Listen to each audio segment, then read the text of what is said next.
Hey, I'm Chris Wade, and I'm here at the Six String Ranch in Austin, Texas. Musicians often communicate through chord charts to have a roadmap of how to get through the song. And a proper chord chart on the bandstand can allow the musician to focus on all the other aspects of the music, grooving down with the singer, following the emotion of the song, and following the soloist. And that's why today we're glad that you're here for our first installment of How to Make a Chart. A chart is simply a visual representation of the chords in a song. So some folks call them bars, some folks call them measures, but either way, there's lots of these puppies, and they show you how long you hold each chord. To demonstrate this concept, we're going to use an old 8-bar blues form made popular by Mance Lipscomb entitled Sugar Babe. And it goes a little something like this right here.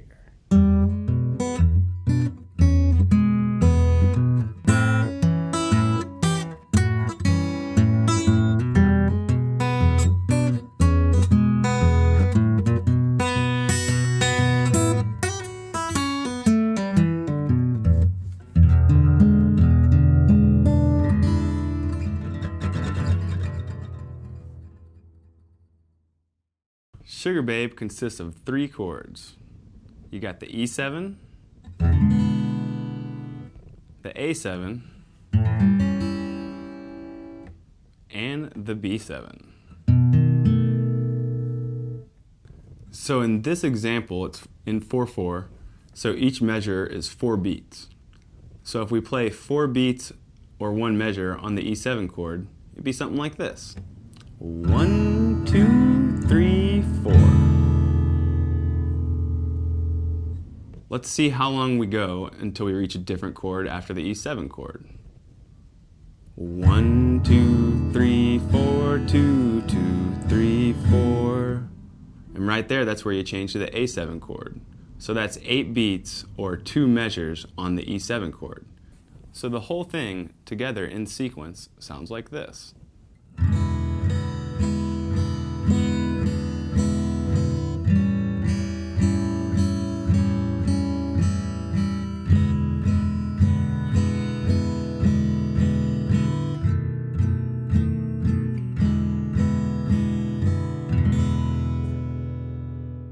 So now let's check out Sugar Babe in its written form. We're going to put a double bar at the beginning, then single lines for every subsequent bar, and then a double bar at the end. Check it out, it'll look like this. And there's our double bar right there, and that shows you that it's the end of the form. Okay, so now let's write a little hash mark to designate each of the 4 beats per measure. Something like this.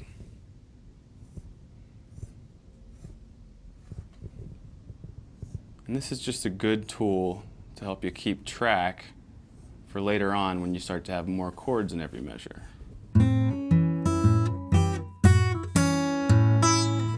So we learned earlier that the first 2 measures of Sugar Babe are the E7 chord. So we'll just go ahead and write an E7 above measure 1 and an E7 above measure 2.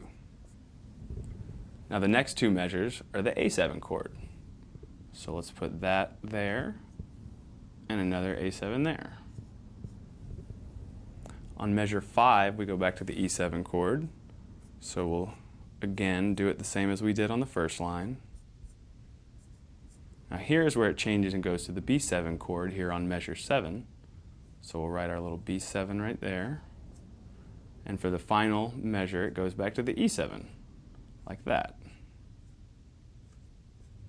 Now since you'll be playing Sugar Babe for a lot longer than 8 measures, let's go ahead and write a little repeat here with this double dot and another double dot here, and that tells the player to keep repeating the form. And if you really want to get fancy, you can write Q ending here, and that lets the players know that after they've been repeating it for a while, watch U for the ending.